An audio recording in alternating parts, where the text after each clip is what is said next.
नमस्कार दोस्तों, welcome back to stock DNA the DNA of stock market.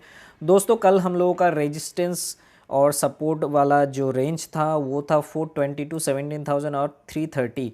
इस range के अंदर मार्केट ओपन हुआ और 422 को काटने की कोशिश किया, लेकिन वहाँ पे छोटा छोटा डोजी बना के नीचे आ गया। और ये होता है रिएक्शन, जो मैं कहता हूँ कि हर एक लेवल पे रिएक्शन आपको नोट करना है। तो डॉट लेवल के पास रिएक्ट किया मार्केट और वहाँ से मार्केट सीधा नीचे। और आप जानते हो कि कैलकुलेटर के अकॉर्डिंग 17,400 जो कि सुबह सपोर्ट भी था और रेजिस्टेंस भी था। तो धीरे धीरे सपोर्ट वीक होता गया और रेजिस्टेंस प्रेशर बना के मार्केट को नीचे ला गया। उसके बाद 350 ट्राई किया, 350 भी रोक नहीं पाया, सीधा 300 में गिर गया मार्केट। और 300 का स्ट्रॉन्ग सपोर्ट था, तो वहाँ से एक मार्केट ने उछाल दिखाया। ये था कुल मिला के खेल। 330 के नीचे हम लोगों का एक ही टारगेट हिट हुआ है, 280 228 का टारगेट में मार्केट नहीं आया है। और बैंक निफ्टी में तो कोई भी रेंज का ब्रेकआउट नहीं हुआ है। अब कल के लिए क्या डिस्कशन रहेगा और छोटा दो स्टॉक्स का हम लोग डिस्कस भी करेंगे। आप लोग भी कमेंट करिएगा कौन से स्टॉक्स के ऊपर आप लोगों का डिस्कशन चाहिए। आज हम लोग डिस्कस करेंगे कुछ स्टॉक्स के बारे में। और सबसे पहले हम लोग बात कर लेते हैं निफ्टी की। निफ्टी में 17,428 17,428 बहुत ही इंपॉर्टेंट रेंज है, ऊपर की और नीचे में है। सॉरी 17,380 इंपॉर्टेंट है और नीचे है 250। इस दोनों के बीच अगर मार्केट ओपन होता है तो डब्ल्यू देख के, एन देख के, कैंडलस्टिक पैटर्न देख के नीचे की साइड से हम लोग बाइंग अपॉर्चुनिटी ढूंढ सकते हैं। ऊपर में दो देख के, कैंडलस्टिक पैटर्न देख के या फिर एम देख के हम सेलिंग की अपॉर्चुनिटी ढूंढ सकते हैं। और अगर ब्रेकआउट होता है तो हम लोग का फर्स्ट टारगेट आएगा 17,428, उसके ऊपर आएगा 478, उसके ऊपर आएगा 525, 576 और 576। ये सारे लेवल्स इंपॉर्टेंट है, इस पर रिएक्शन नोट करना है। ट्रेलिंग स्टॉप लॉस के अकॉर्डिंग आपको चलना है और रिवर्सल ट्रेड मिले तो बुक करके प्रॉफिट रिवर्स ट्रेड भी करना है आपको, ठीक है। अब बात कर लेते थोड़ा सा कैलकुलेटर की। कैलकुलेटर में दिखा रहा है कि 17,400 फिलहाल रेजिस्टेंस है और 400 पे 300 पे सपोर्ट है जो कि 400 से शिफ्ट हुआ है और 200 पे बिल्डअप है और 500 पे रेजिस्टेंस बिल्डअप है। कल देखते हैं मार्केट ओपन होता है तो यही डेटा के अकॉर्डिंग ओपन होता है तो ठीक है। और लाइव मार्केट में तो चेंज होते ही रहता है, जैसे कि सपोर्ट ब्रेक हुआ या फिर रेजिस्टेंस ब्रेक हुआ वो तो होगा ही, इसलिए कैलकुलेटर को इस्तेमाल आपको लाइव मार्केट में भी करना होता है। और नीचे की ओर अगर ब्रेक डाउन होता है तो 17,228 हम लोगों का फास्ट टारगेट हो जाएगा। उसके नीचे आएगा 180, उसके नीचे आएगा 125, उसके नीचे है 17,086, 17,086। ये सारे लेवल्स हैं, ठीक है। अब बात कर लेते हैं बैंक निफ्टी की। बैंक निफ्टी में क्या हुआ कि कोई भी रेंज काटा नहीं। हम लोगों का रेंज था 40,350, तो 40,350 के पास मार्केट कोशिश किया लेकिन काट नहीं पाया। 5 पॉइंट 10 पॉइंट इधर उधर करके मार्केट बार बार नीचे वहाँ से रेजिस्टेंस ला के नीचे लाया। और नीचे का जो रेंज था 40,050 वहाँ पर तो मार्केट आया ही नहीं। और तो कल के लिए यही रेंज इंपॉर्टेंट होगा, थोड़ा सा चेंज होगा। ऊपर में लेवल होगा 40,368 और नीचे का है 40,050।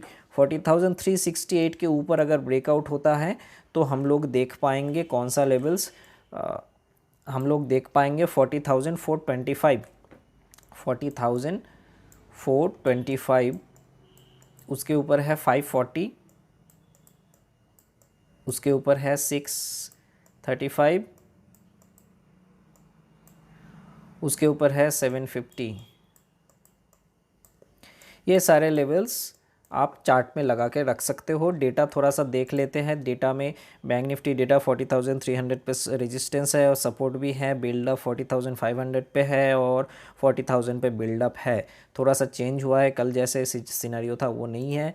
और कल देखते हैं फिर मार्केट ओपन होता है तो क्या होता है। नीचे अगर ब्रेकडाउन करता है तो हम लोग देख पाएंगे 39,890,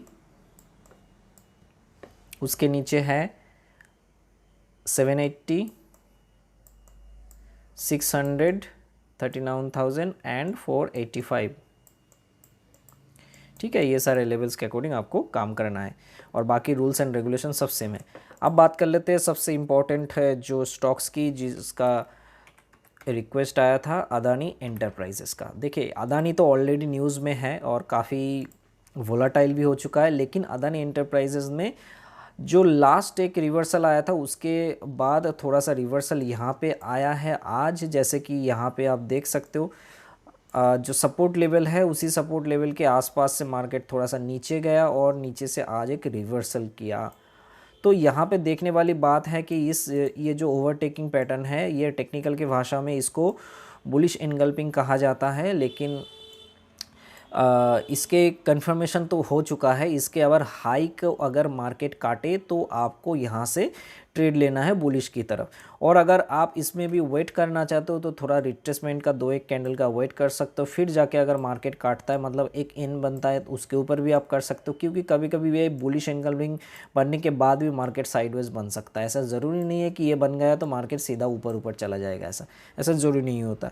ठीक है, और कभी कभी नीचे अगर फिर से एक रेड कैंडल बन जाए तो फिर से ब्रेक डाउन होकर नीचे जा सकता है। हालांकि ये न्यूज़ में है तो कुछ भी हो सकता है, लेकिन टेक्निकल के भाषा में जैसे कि यहाँ पे हुआ था एक हैमर टाइप, तो इसके ऊपर कुछ उछाल आया था, तो यहाँ से भी एक उछाल आने का उम्मीद है।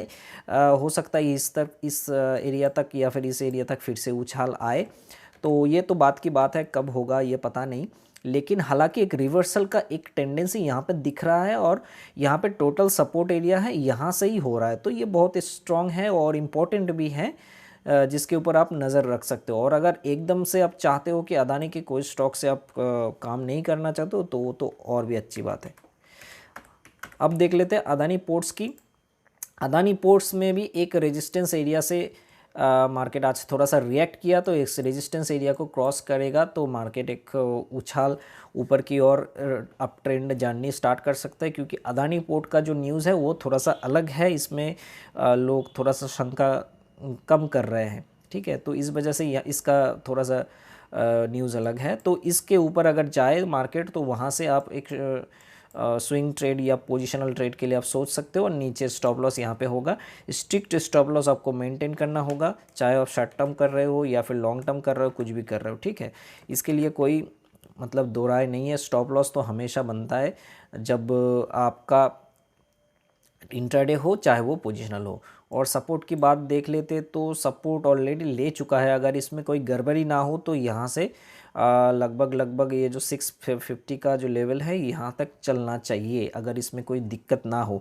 क्यों मैं ऐसा बोल रहा हूँ, क्योंकि टेक्निकल के एनालिसिस के अनुसार ये सब चीज़ कब होता है ठीक ठाक, जब मार्केट में कोई न्यूज़ नहीं होता है। और अदानी में तो न्यूज़ है और ख़राब न्यूज़ भी है, तो जब ये सिचुएशन होता है इमोशनल वाला तब थोड़ा सा टेक्निकल दिक्कत करता है। ठीक है, और एक है टाटा स्टील का। स्टील सेक्टर में अच्छा खासा करेक्शन चल रहा है। टाटा स्टील में लगातार गिरावट देखने को मिला। ये तो रेजिस्टेंस ऑलरेडी पिछले कुछ वीडियो में किया था, तो उसका रेजिस्टेंस मार्कआउट भी है। अब देखिए सपोर्ट एरिया के पास लगभग जो 100 सपोर्ट है इसके पास लगभग आ चुका है।